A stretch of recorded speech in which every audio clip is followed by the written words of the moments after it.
Okay, so getting fed up with doing the paint shaking, so we have purchased from Amazon a shaker machine. So this is the machine that's come, and it is a nail lacquer shaker. And we're going to have a quick look at some paints and see where it goes. So I have 4 rubber straps. Just cut them open. They are to hold down the paints when they're shaking. We have a power supply unit,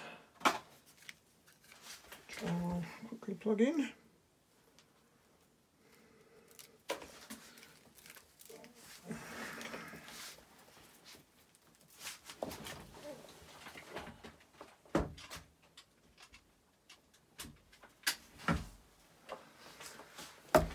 And we have the machine itself. Okay, as you can see, it says on the front that it is for nail lacquer, not really for paints, but it will do the job, or should do the job adequately. So what we're going to do, and we did buy a couple of these and we tried one out earlier, so I know from experience that where I have decanted my Citadel paints into another container, this isn't actually tight enough to hold them in. As you can see on the last hole, they still quite loose. So your solution can either be hole punch and make another hole. What we found works quite well is just stick one of the other ones in there, wrap it over, and that's just enough to give you that little bit extra to grip it. Okay, so as you can see, this grey is quite separated.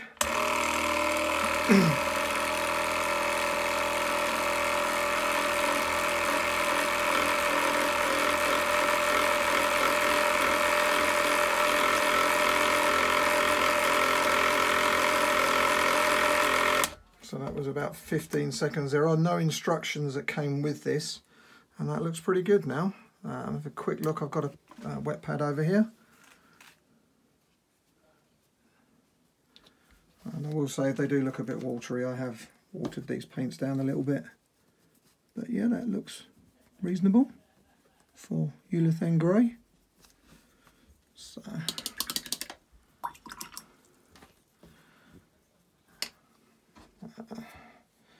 So these are, so I've got a dark Reaper there, as you can see. Again, that's quite separated.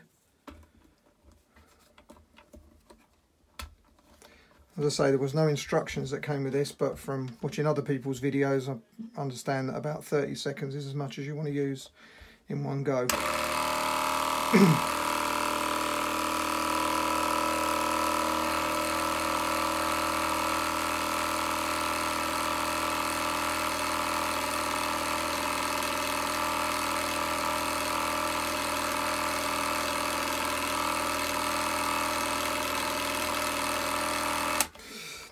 Okay, so there's what looks like a little bit around the bottom there that might not have mixed in, so maybe a second go.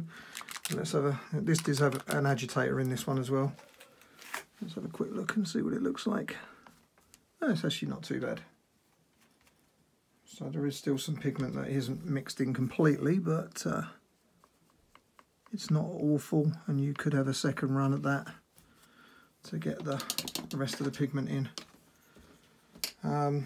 So when we was looking before, metals seem to be one of the more harder things to mix. So this is iron breaker. It's a little bit separated again.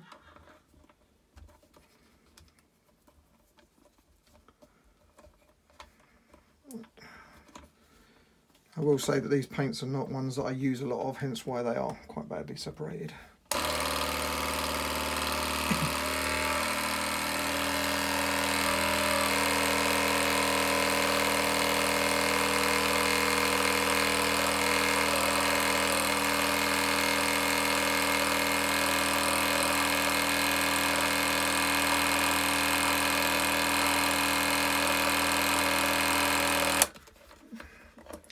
thing that you might notice about this is it's a half empty bottle. So again, you can see that it's not done a brilliant job. Again, there is an agitator and it took a couple of seconds for that to actually start moving. So let's try it again for another 10-15 seconds, see what we get from that.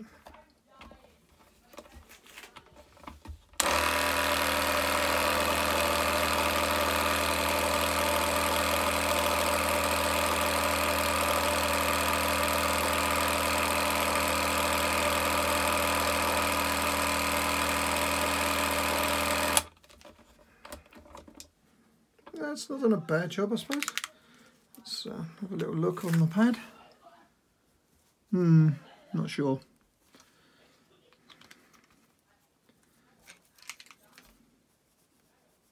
Oh, I don't know. There is, yeah, maybe that bubble was, and the light was throwing me out, but yeah, it's not too bad. As I say, these are quite watered down, these paints, so. Okay, so I have a base here. This is a Wart Block Bronze. This has always been one of the toughest, this one, and Screaming Bell. So a quick, put a little drop on there first, just so you can see that it's just basically coming out with the green before we start. That's just the binding agent, so we will give it a quick go here with this.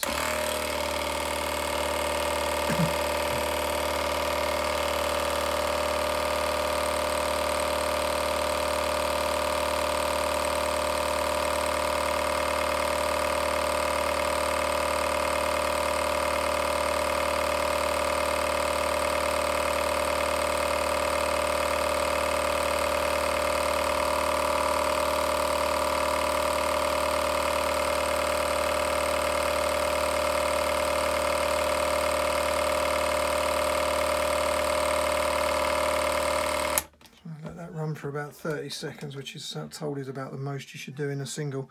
Well, it has started to bring the colour in. Yeah, there is an agitator in that one as well. Let's see what we're getting out.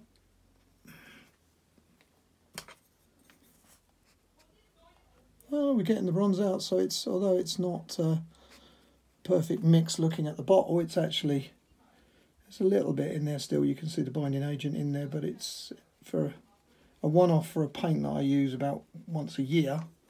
That's actually probably not a bad quick go. This Screaming Bell, I'm not sure I've even ever used that, so as you can see it's just the red binding agent there. So let's give this one a 30-second spin and see what that looks like.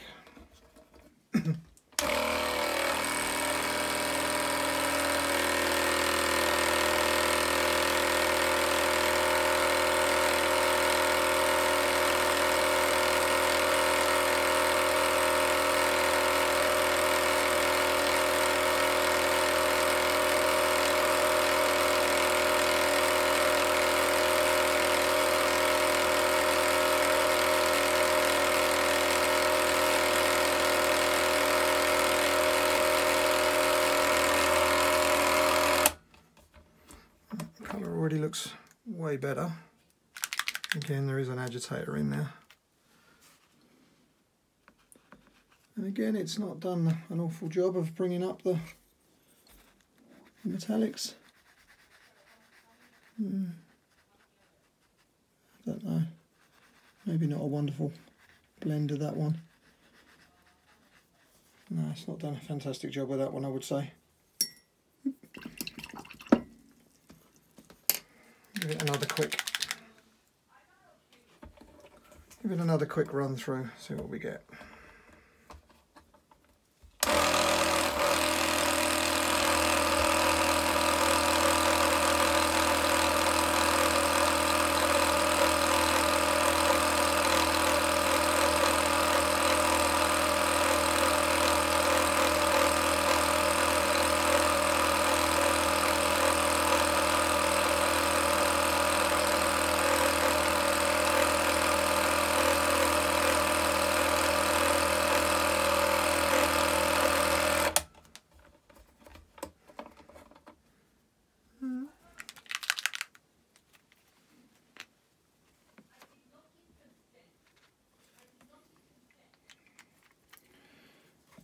Difficult to tell, it is supposed to be a coppery colour, so I can't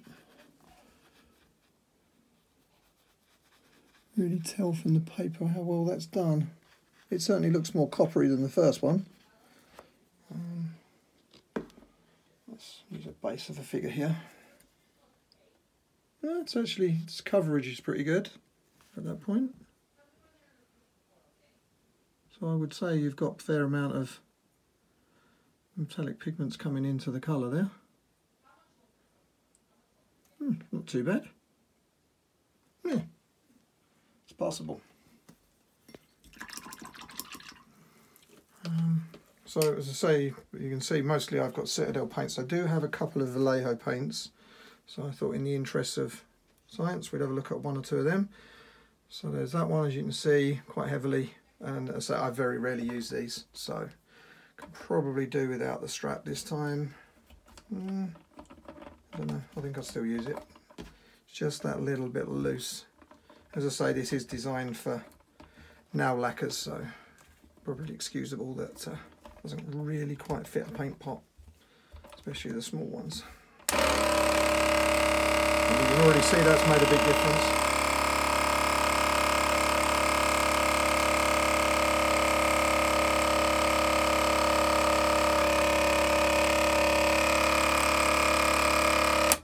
Yeah, that's done a pretty good job with that, you can already see. Let's just have a quick. So that is mahogany as a colour. Yeah, there's definitely a mahogany browny red.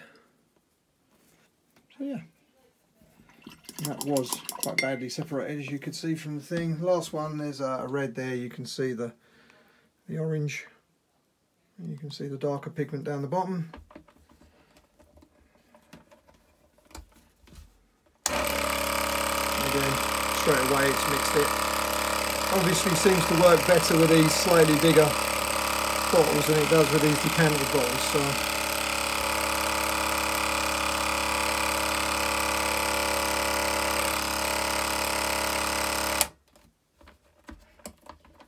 and again, you can already see that's mixed that quite nicely. Oop.